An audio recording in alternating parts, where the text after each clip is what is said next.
রাতের অন্ধকারে ফের শুট আউটের ঘটনায় চাঞ্চল্য পূর্ব বর্ধমানের কালনা স্টেশন চত্বরে।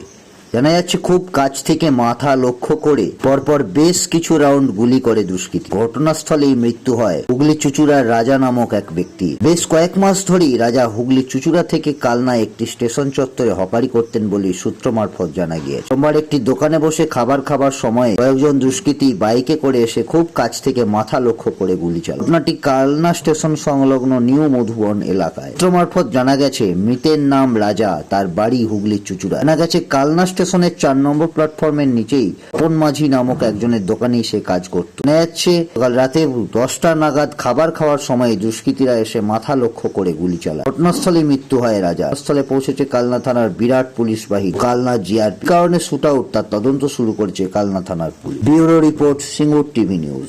লিচু মানে হকারি করে, আমি যতদূর জানি উনি হকারি করে।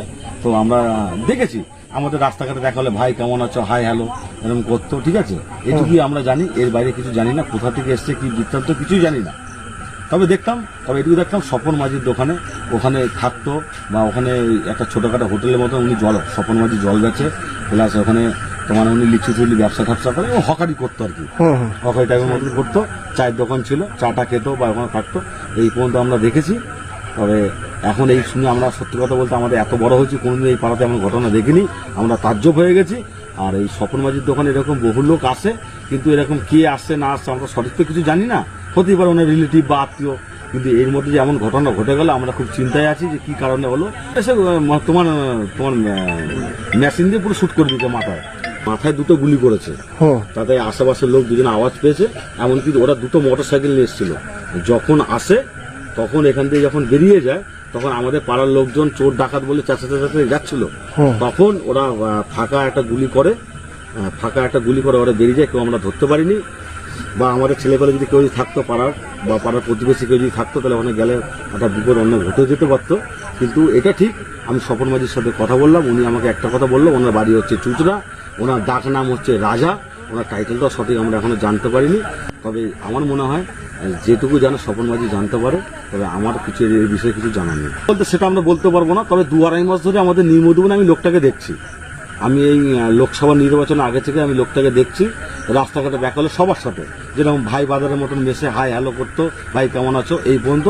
এই বাইরে আমি কিছু বলতে পারবো না। আমি কিছু ভেতরে ঢুকেছি, আমি এখন পুলিশ ব্যাপারটা পুরো ঘিরে ফেলেছে। তো আমি গিয়ে দেখলাম যে ওর মাথায় গুলি করেছে। মিলন সিং ওরফে রাজা, তাকে কি আপনি চেনেন? হ্যাঁ। কি হয় আপনার ভাগনা। আর গতকাল রাত্রি কি হয়েছে তা জানি না, সেটা আমরা ভোর 2:30টার সময় শুনেছি, মেয়ে ফোন করেছে যে পিসি আমার বাবাকে গুলি করেছে। আচ্ছা। তখন আমার মেয়ে উঠে আমাকে বলছে যে আমার জামাই বলছে, মা দাদাকে মেরে ফেলেছে। তখন 3টার থেকে সজা গেছি, তখন নিয়ে মেয়েকে আমার মেয়ে জামাই ওর মাকে নিয়ে গেল ওই বাড়ি যে পায়নি, ছেলেকে পাশে বাড়ি রেখে ওর মা আর মেয়ে চলে গেছে রাত 1টার সময় গাড়ি করে। আচ্ছা, ঘটনাটি কটার সময় হয়েছে তা জানি না, আমরা কিছুই জানি না। আচ্ছা, আমরা ভোরবেলা শুনেছি। আচ্ছা, 3টের সময়। তারপরে যাই না, আমার মেয়ে এসে বলে কি মা তাহলে তো কি করব, তারপরে ওর মাকে নিয়ে ওই ফার্স্ট ট্রেন ধরে চলে গেছে। আচ্ছা, তো আর কিছু খবর পেয়েছেন? না, শুনেছি, হ্যাঁ ওখানে বলে পেয়েছে, নিয়ে গাদা ঘরে নিয়ে ফেলে রেখেছে। আচ্ছা, কত বছর বয়স হবে মিলন সিং এর? 40 বছর। তার কটা সন্তান আছে? এক ছেলে এক মেয়ে। আচ্ছা, ছেলে মেয়ে কলেজে পড়ে, ছেলে কিসে পড়ে তাই না, ছেলের বয়স 14 বছর, মেয়ের বয়স ধরো 19 বছর। আচ্ছা, এই ঘটনাটা ঘটলো কেন? মানে কোনো জাতীয় অন্য কোনো কাজ কিছুদিন আমি কিছু জানি না। আমার মনে থাকি কেন ভাই, আমি জানি আমি এই যে খাঁটি মিটি খাই, আমার কোনো চিন্তা নেই। মানে আগে কিছু কাজ করতো না, আমি জানি, আমি বলতে পারবো না। সমাজবিরোধী কোনো কাজ? না, আমি বলতে পারবো না। আগে হ্যাঁ, সে তো জেল খেটেছে, সে বেরিয়েছিল, ওই ব্যবসা করতো কি করতো সে যায় না, সেই সূত্রে জেল খেটেছিল। কত বছর আগে হবে জেল খেটেছে? এইটুকু না, 6 মাস আগে মনে বেরিয়েছে, 6 মাস না 1 বছর আগে বেরিয়েছে। তারপরে কি এতে কাল্লাই ব্যবসা করছিল? আমি জানি না স্যার, আমরা জানি না কোথায় থাকে, তেমন কিছুই জানি না, এই এখন শুনি লোকের মুখে। আপনার নাম কি আছে দিদি? আমার নাম মায়া মণ্ডল। আপনার বাড়ি কোথায়? আমার বাড়ি এই যে রবীন্দ্রনগর 20 তারিখ কালতলা।